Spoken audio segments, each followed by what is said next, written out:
말씀으로 하루를 시작하신 여러분에게 우리 주님의 은혜와 평강이 가득하시기를 간절히 축복합니다. 함께 보실 하나님의 말씀은 시편 112편 1절부터 10절 말씀입니다. 시편 112편 1절 할렐루야 여호와를 경외하며 그의 계명을 크게 즐거워하는 자는 복이 있도다. 그의 후손이 땅에서 강성하며 정직한 자들의 후손에게 복이 있으리로다. 부와 재물이 그의 집에 있으며 그의 공의가 영구히 서 있으리로다. 정직한 자들에게는 흑암 중에 빛이 일어나나니 그는 자비롭고 긍휼이 많으며 의로운 이로다. 은혜를 베풀며 구워주는 자는 잘 되나니 그 일을 정의로 행하리로다. 그는 영원히 흔들리지 아니하며 의인은 영원히 기억되리로다. 그는 흉한 소문을 두려워하지 아니하며 여호와를 의뢰하고 그의 마음을 굳게 정하였도다. 그의 마음이 견고하여 두려워하지 아니할 것이라 그의 대적들이 받는 보응을 마침내 보리로다. 그가 재물을 흩어 빈궁한 자들에게 주었으니 그의 의가 영구히 있고 그의 뿔이 영광 중에 들리리로다. 악인은 이를 보고 한탄하여 이를 갈면서 소멸되리니 악인들의 욕망은 사라지리로다. 아멘. 네, 오늘 시편 112편 말씀인데요. 우리는 다 잘 되기를 원하고 행복하기를 원합니다. 또 복 받기를 원하죠. 그래서 누구나 복을 좋아해서 우리가 새해가 되면 어떻습니까? 새해 인사 나눌 때도 새해 복 많이 받으세요. 이렇게 이야기를 하죠. 그래서 그 복을 얻기 위해서 우리는 많은 노력들을 하게 됩니다. 그 복을 추구하지만 사실 그런데 가만히 생각해 보면 그 복이 어디서 오는지 우리는 그, 그것을 명확하게 이야기하는 사람은 많지 않을 것입니다. 오늘 시편 112편의 말씀에서는요, 그 복의 근원이, 그 복이 어디에서 오는지에 대한 이야기가 나오고 있습니다. 자, 그 복의 근원이요, 오늘 시편 112편은 어떻게 이야기하고 있는지 살펴보기를 원합니다. 자, 1절 함께 보시면요, 할렐루야로 시작하고 있는데요, 할렐루야 여호와를 경외하며 그의 계명을 크게 즐거워하는 자는 복이 있도다. 네, 하나님을 찬양한다라는 말에 할렐루야. 단순히 감탄으로 이야기할 것이 아니라 우리의 아, 삶에 하나님께서 주인 되신다. 그 주권이 하나님께 있다라는 그 의미도 여기에 담겨 있습니다. 자, 그 다음에 하는 이야기가 여호와를 경외하며 그의 계명을 크게 즐거워하는 자. 이렇게 이야기하고 있죠. 그러니까 이 그의 계명을 즐거워하는 자라는 그 사람이 복이 있다라고 하는데요. 계명을 즐거워한다는 게 무슨 의미일까요? 계명을 즐거워한다라는 것은요, 하나님의 뜻 안에 머물기를 원한다. 하나님의 말씀 안에 머물기를 원한다. 그렇게 우리는 이야기할 수 있겠습니다.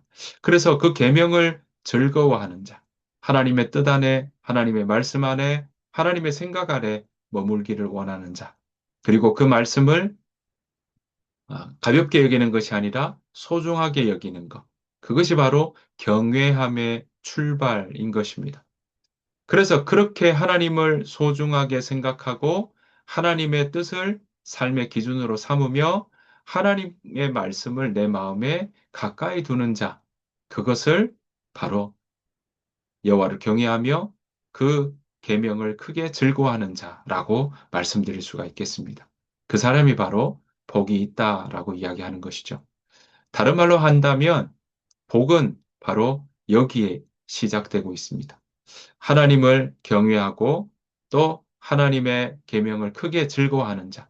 그 사람이 바로 즐거움에 놓여 있다라는 것이죠. 자, 2절부터 의인의 삶에 대해서 어, 오늘 시인은요, 자기 자신의 개인뿐만 아니라 다음 세대까지 그렇게 이어져서 고백하고 있습니다. 2절입니다. 그의 후손이 땅에서 강성하며 정직한 자들의 후손에게 복이 있으리로다. 네, 그렇습니다. 여기에 보시면 이 어떤 의미에서는 후손에게 복이 있다라는 것은요. 다른 말로 하면 하나님께서 그 복을 주신 것들을 그렇게 후손에게도 흘러가는 모습들이 땅에서 강성하다라는 거죠. 그러니까 하나님을 경외하는 자의 자손들도 보시는 것처럼 정직한 자손들에게도 복이 있다라는 것을 통해서 하나님께서는 그 하나님의 아, 자녀뿐만 아니라 그 가족들까지도 그 후손이 땅에서 강성하게 하도록 이끌어 주시고 인도해 주신다라고 이야기를 하고 있는 것입니다. 그래서 이러한 그 강성하고 또 이 복이 있다라는 것은 여기서의 복은 시편 1편에 나오는 복과도 또 우리가 같이 연결해 볼 수 있는 내용입니다. 자, 그 다음에 뭐라고 이야기하냐면요.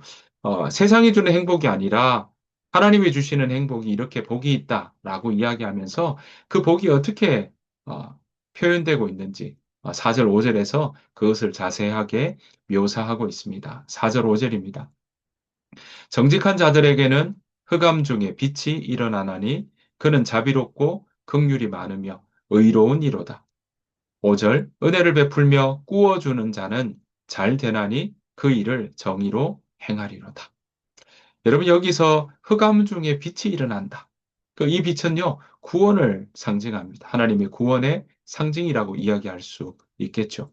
고난 중에도 의인은요, 보시는 것처럼 하나님의 성품 때문에, 하나님의 성품, 하나님의 마음을 마음에 두고 있으니까 그 말씀이 그 하나님의 뜻이 빛이 되어서 바로 주변을 비추게 되고 자신의 앞길도 비추게 된다라는 것이죠. 게다가 그는 자비롭고 긍휼이 많다라고 했습니다. 은혜롭고 긍휼이 많으며 의롭다라고 이야기하고 있죠. 사실 이러한 요소들 어디에서 나왔습니까? 바로 하나님의 성품에서 출발했습니다. 출애굽기 34장에 보면 바로 하나님의 성품에 대해서 하나님께서 스스로 소개하시고 말씀하셨던 것을 우리는 보게 됩니다. 그러니까 정리를 하면 하나님의 말씀을 듣고 그것을 마음에 담고 그 하나님의 말씀을 따라가는 삶은 하나님을 닮아가게 되어 있다는 거죠. 의인은 하나님의 성품을 닮아가는 사람이라고 말씀드릴 수가 있겠습니다. 여러분, 그러한 의인은요, 결코 흔들리지 않습니다.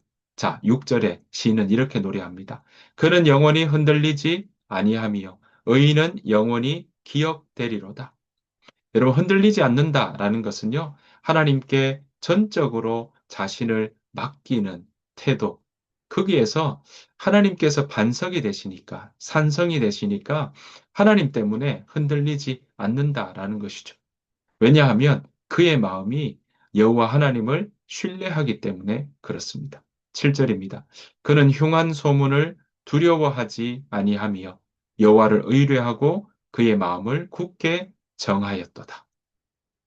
네, 주변에 여러 가지 소문이 들린다 할지라도 두려워하지 않는다는 겁니다. 뭐 때문에요? 하나님의 말씀을 마음에 담고 또 그 하나님을 신뢰하기 때문에 결코 두려워하지 않고 흔들리지 않는다라는 것입니다. 여러분, 이러한 모습이 저와 여러분 가운데 풍성해지기를 소원합니다. 하지만 악인은 어떨까요? 의인과 반대의 모습입니다. 악인은 의인의 번영을 보고 분노하게 되죠. 자, 10절입니다. 악인은 이를 보고 한탄하여 이를 갈면서 소멸되리니 악인들의 욕망은 사라지리로다. 여러분, 악인은 이를 보고 한탄도 하지만 이를 간다. 여러분, 이를 간다. 어떤 표현입니까? 분노하고 질투하는 것이 아주 극에 달했다라고 이야기할 수 있는 그런 생생한 표현이라고 말씀드릴 수가 있겠습니다. 결국 어떻습니까? 그의 악인의 소망은 사라지고 결국 소멸된다라고 이야기하고 있는 것입니다. 사랑하는 성도 여러분, 시편 112편 오늘의 시편은요 우리에게 묻습니다. 우리는 무엇을 닮아가고 있는 사람인가? 당신은 어떤 것을 닮아가고 있는 사람인가요? 라고 우리에게 질문하고 있는 것입니다. 하나님이 은혜로우시고 긍휼이 많으시며 의로우신 것처럼 그 하나님을 경외하는 자도 그 하나님의 성품을 닮아가기 마련인 것입니다. 여러분, 복이 여기서부터 시작됩니다. 참된 복은요, 하나님을 경외함으로 하나님을 닮아가는 그 일에서부터 복은 자연스럽게 세워지고 그 복은 우리에게 채워지는 것입니다. 그래서 시편 112편은요, 우리에게 복의 뿌리가 어디냐, 복의 근원이 어디냐, 그것을 우리에게 가르쳐 주고 있고, 그 복은요, 하나님을 경외하는 마음이다라고 제시하고 있는 것입니다. 여러분, 우리가 하나님의 말씀을 듣고 하나님의 말씀을 따라가고 하나님의 성품을 닮아가는 것 자체가 우리의 믿음을 굳건하게 하는 것뿐만 아니라 그것이 바로 우리의 삶의 복이다라는 것이죠. 형통하게 되는 삶이다라는 것입니다. 여러분, 세상이 주는 성공도 있습니다. 하지만 성경은 우리에게 늘 이야기합니다. 바람에 나는 겨와 같도다. 세상이 주는 성공은요, 바람 같습니다. 하지만 여호와를 경외하는 자, 하나님 안에서 하나님께서 주시는 복을 누리며 살아가는 사람, 그 사람은 세상의 여러 가지 일들, 흉한 소문에 두려워하지 않고요, 겁내지 않습니다. 때로는 고난이 찾아올 때도 있죠. 하지만 흔들리지 않는 것입니다. 그의 마음은 견고하여 두려워하지 아니하며 오늘 시인은 이렇게 노래하고 있는 것입니다. 하나님을 경외하기에 그 반석 되시는 하나님을 신뢰하고 나가는 삶은요, 주변에 어떤 세찬 바람이 오고 주변에 어떤 위협이 온다 할지라도 오히려 안전하다, 흔들리지 않는다라는 것이죠. 하나님께서 그 삶의 중심이 되기 때문에 그렇습니다. 사랑하는 성도 여러분, 저와 여러분들의 삶이 그러한 복을 누리며 살아가기를 소원합니다. 저와 여러분들의 삶이 하나님께서 주시는 그 복을 누리며 평안 가운데 살아가는 우리 모두의 삶이 되기를 간절히 바랍니다. 오늘 하루가 그렇게 살아가는 저와 여러분들의 삶이 되시기를 간절히 축복합니다. 주님께서 갖춘 기도로 마치겠습니다. 하늘에 계신 우리 아버지여, 이름이 거룩히 여김을 받으시오며, 나라가 임하옵시오며, 뜻이 하늘에서 이루어진 것 같이 땅에서도 이루어지이다. 오늘 우리에게 일용할 양식을 주시옵고, 우리가 우리에게 죄 지은 자를 사하여 준 것 같이 우리 죄를 사하여 주시옵고, 우리를 시험에 들게 하지 마시옵고, 다만 악에서 구하시옵소서. 나라와 권세와 영광이 아버지께 영원히 있사옵나이다. 아멘. 오늘 주신 말씀 생각하시면서 하나님, 오늘도 복된 하루 되게 하여 주옵소서. 그 마음으로 함께 이 시간 기도하며 우리 마음이 하나님의 말씀에 내 마음을 두고 하나님을 신뢰하며 나가게 하셔서 두렵지 않게 하시고 하나님께서 온전히 이끄시는 그런 복된 하루 되게 해달라고 우리 이 시간 함께 기도하며 나가기를 원합니다. 다 같이 기도하겠습니다.